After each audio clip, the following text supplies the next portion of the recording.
जरा खड़े हो।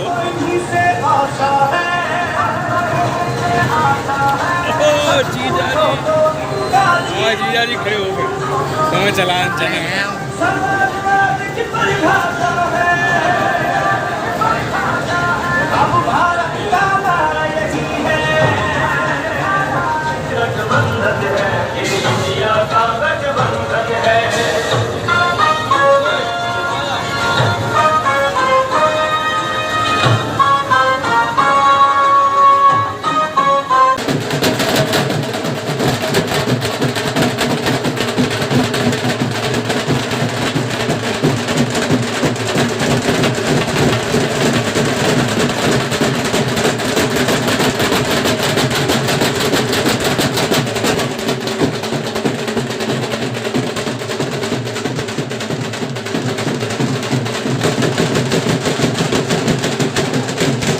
क्या नाम है आपका? जी, मेरा नाम सुधा जैन चौधरी है। मैं विदिशा से बिलोंग करती हूँ। प्रदीप जैन आदित्य की बड़ी बहन। आज जो इंडिया गठबंधन के प्रत्याशी का नामांकन है, काफ़ी भीड़ देखने को दिख रही है और सभी दलों के जो नेता हैं या कार्यकर्ता, उनके चेहरों पर मुस्कुराहट भी देखने को मिल रही है। तो किन मुद्दों को लेकर कांग्रेस चुनाव लड़ेगी और भारतीय जनता पार्टी इतनी बड़ी पार्टी, उससे आपकी टक्कर है, कैसे लेंगे आप? देखिए, जहाँ तक मुद्दों का सवाल है, एक एक आदमी के मन में अब ये इच्छा है कि इस महंगाई से हम कब तक लड़ेंगे। आपको लगता है कि सबसे ज़्यादा इस महंगाई का प्रभाव हम गृहिणियों पर पड़ता है। सिलेंडर महंगा होगा, दूध महंगा होगा, शक्कर महंगी होगी, तो सारी की सारी व्यवस्था हम पर ही प्रभावित होते हैं, हम ही।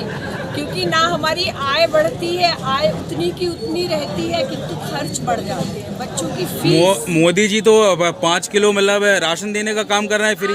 हमें बताइए, यदि 5 किलो राशन कितने दिन चलता है? वो कह रहे हैं महिलाओं के लिए सिलेंडर दिए हैं, उज्ज्वला गैस के जरिए। किसको दिया है सिलेंडर? जी। जिन भी बेचारी महिलाओं ने ये सिलेंडर हासिल कर लिए थे, उनके घर में खाली पड़े, उस पर पकाने के लिए कुछ नहीं है। 5 किलो आटा कितने दिन चलता है? जीरो खाते में मोदी जी ने पैसे भी डाले हैं, उसके बारे में क्या कहेंगे आप? किसके खाते में डाले? 15 रुपए भी किसी के खाते में आए हो तो आप हमें बता दीजिए। 15 लाख बहुत दूर की कौड़ी है।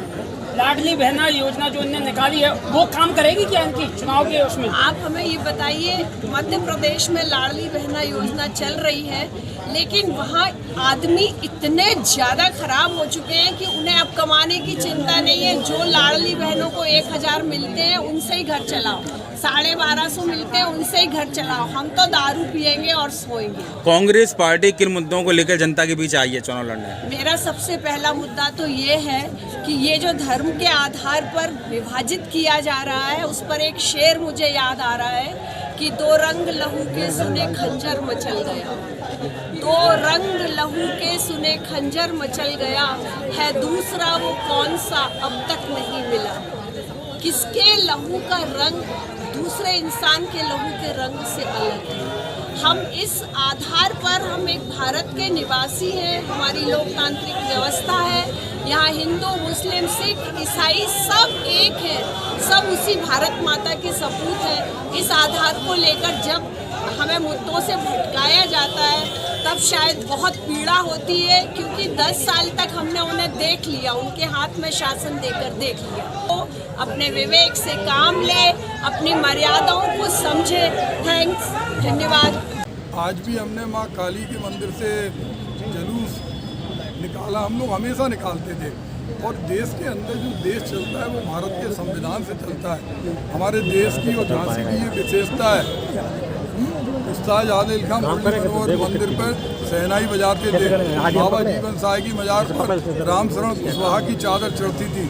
जब प्लाज्मा की आवश्यकता पड़ी कोरोना में, तो अगर कोई हिंदू भाई को ज़रूरत हुई तो हमारे मुसलमान ने उसको प्लाज्मा दिया, किसी मुस्लिम भाई को ज़रूरत हुई तो हिंदू भाई ने अपना खून दिया। ये गंगा जमनी तहजीब इस मुल्क की पहचान है, तुष्टीकरण नहीं है, सबको बराबर से हक है।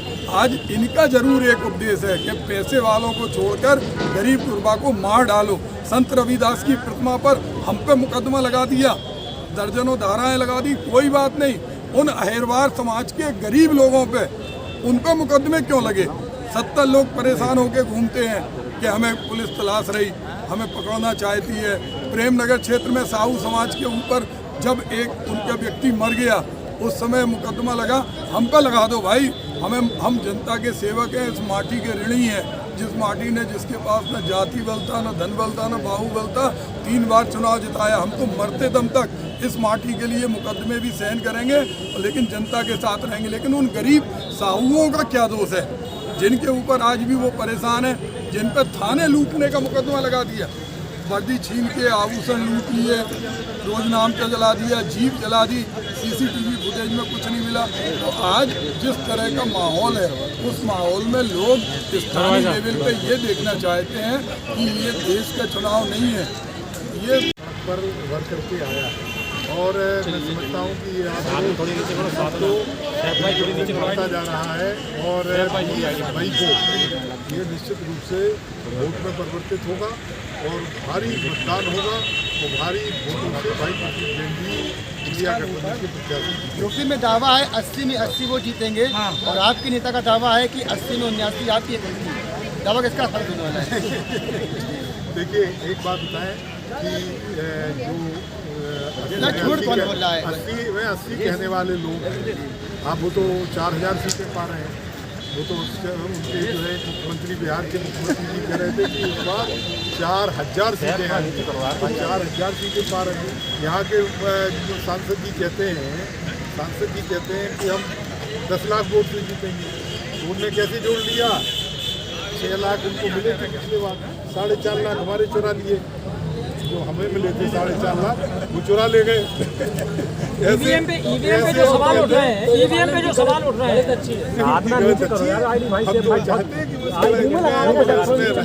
ईवीएम पे जो सवाल उठ रहे हैं, क्या आप उसका असेसमेंट बता रहे हैं? नहीं, ईवीएम के सवाल पे नहीं, हमारे 4.5 लाख वोट जिन्हें मिले थे उन्हीं को चुरा ले गए वे। 4 लाख वोट तो हमारे चोरी हो गए। 9.5 लाख होगा। 2 दिन पहले केशव मौर्य ने ये कहा है कि समाजवादी पार्टी माफियाओं के साथ रहती है और अखिलेश यादव माफियाओं की कर्ज में फातियां पड़ने। क्या कहेंगे? ये उन लोगों का अहंकार बोल रहा है। समाजवादी पार्टी ने जिस तरीके से उत्तर प्रदेश का विकास किया, उत्तर प्रदेश के गरीब कमजोर लोगों की मदद की, मैं समझता हूँ कि इतिहास में कभी हुआ नहीं। और इसके बाद जो पिछले 5 साल गुजरे और अगले ये 2.5 साल गुजरे, इनमें उत्तर प्रदेश में कोई विकास का काम नहीं हुआ।